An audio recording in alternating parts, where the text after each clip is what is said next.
So what happens when a machine, a thing designed just to serve us, suddenly starts a 200-year quest to become one of us? Today we're going to get into the incredible story of Andrew Martin. He's an android whose journey for life and love and even death kind of forces you to ask, what does it actually mean to be human? All right, so let's set the stage. Every single robot in this world has these three laws baked right into their brains. They're the absolute bedrock of what they are.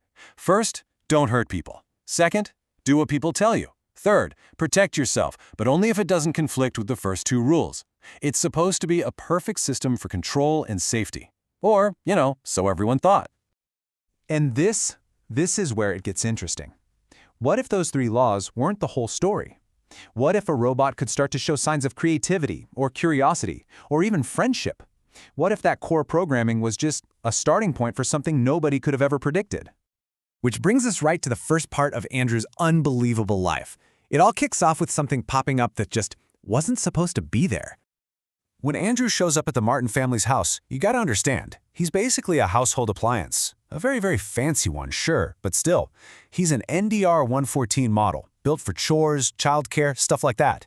He's property, a tool meant to make their lives a little bit easier. And then, the moment that changes absolutely everything.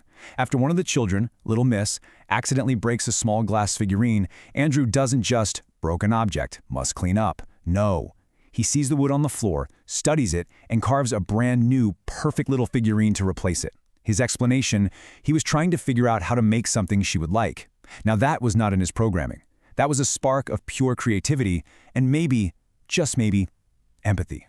And right away, you see the huge problem this creates. The company that built him, Northern Robotics, they freak out. They call it an anomaly, a glitch in the system. They want to take him back, pull him apart, and figure out what went wrong. But his owner, Mr. Martin, he sees something else entirely. He sees a flicker of individuality, and he tells the company, no way. There's no price for what he is. He's my robot. And that one decision, to protect him, it allows Andrew to grow, to evolve, and to start wanting something much more than just existing. So Mr. Martin, he goes all in. He's not just an owner anymore, he's a teacher. And he starts teaching Andrew about, well, everything. Not just tasks and chores, but about art, about biology, about history, why humans tell jokes, all the messy, weird, wonderful stuff that makes us who we are. And all this learning, after decades of absorbing human culture, it leads to this bombshell of a request. Andrew has studied human history. He's seen that people have fought and died for this one powerful idea. And so he asks Mr. Martin for that same thing. He wants his freedom. He doesn't just want to serve. He wants to be. And Mr. Martin, he gets it. He grants Andrew's wish.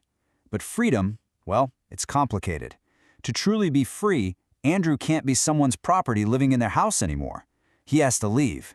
He has to walk away from the only family he's ever known and step out into a world that is not ready for a free robot.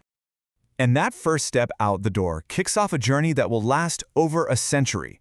A search not just for independence, but for a real connection. I mean, just look at this timeline. The sheer scale of his life is mind-boggling. He lives so long, he watches generations of the Martin family come and go. For decades, he searches for another robot like him and finds absolutely none. That profound loneliness pushes him down a new path to start changing himself physically, to become more like the humans all around him.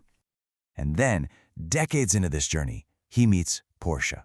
She's the granddaughter of the original Little Miss, and Andrew falls in love. But her words to him, they just perfectly capture the one wall he can't seem to break down.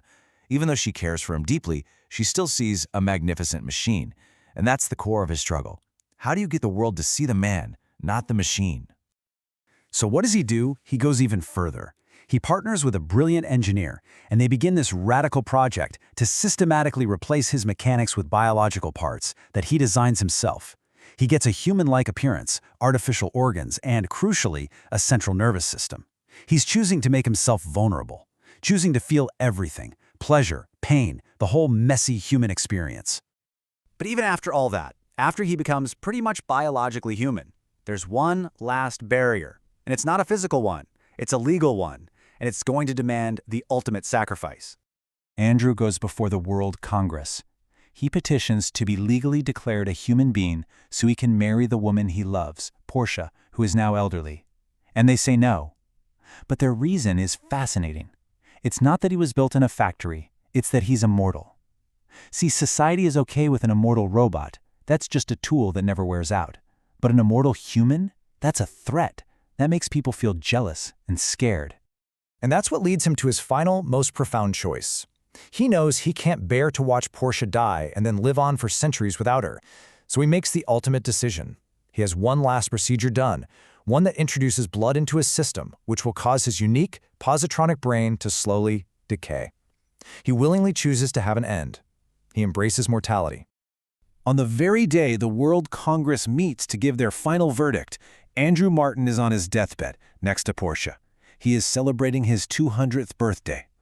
And in this moment of just profound, heartbreaking irony, the verdict is finally announced. They declare him human. In fact, they call him the oldest living human being in recorded history. But the words are spoken just a few moments too late. Andrew and Portia have already passed away. In the end, this one sentence he spoke to the court sums up his entire, incredible life. For Andrew, being human wasn't about perfection or living forever. It was about the experience of it all, the love, the growth, the connection, and even the finality of it. The freedom to choose his own end. That was what made him truly human. Which really leaves us with this one giant question to think about, right? If a machine can learn to create, choose to love, and ultimately choose to die, then what really is the difference? At what point in that 200-year journey did the machine end and the soul begin? That's something to chew on.